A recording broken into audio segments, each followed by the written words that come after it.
alias Dodong na testigo laban sa mga dating amo na umano'y ng maltrato sa kasambahay na si LV Vergara pinagbabaril. Naturang testigo nasa pangangalaga na ng CIDG Occidental Mindoro. Para sa detalye, makakasama natin live si Paul Hernandez. Paul?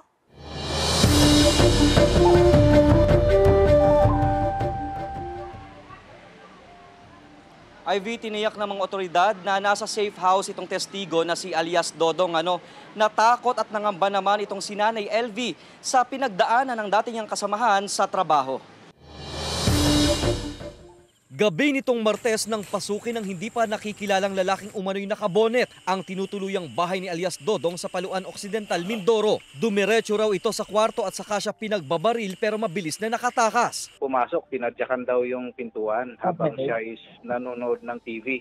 So pinutukan siya, nakaiwas siya, tumalon siya doon sa nakatakas siya, pumunta siya doon sa kabilang bahay. Nagtago siya doon, then pumunta sa bahay ng kanyang amo. Nasa pangangalaga na raw ngayon ng mga otoridad ang biktima, pero hindi na idinetalye ng Occidental Mindoro Police ang pinagdalhang safe house kay alias Dodong. Ang suspect, posible raw na siya rin umanong umaaligid sa bahay ng biktima. Kasi nga, yan yung nababantayan na natin mga nakaraang araw na may naghahanap daw sa kanya. Si alias Dodong ang isa sa mga tumayong testigo sa kaso ng pangmamaltrato ng mga dating amo ng kasambahay na si Nanay LV Vergara. Ang nangyari kay Dodong, nagdulot ng pangamba at takot kay Nanay LV. Kuya Dong, salamat at nakaligtas ka sa lahat ng ginawa mo sa akin. Sana mag-iingat ka ulit dyan, mag-iingat ka sana. Kuya Dong, ingat ka lang dyan. At kasunod ng nangyari sa dating kasamahan sa trabaho, humihiling na rin ngayon ng proteksyon at seguridad si Nanay LV sa mga senador. Humihiling na rin ng bagong abogado si Nanay LV. Sana po, Senador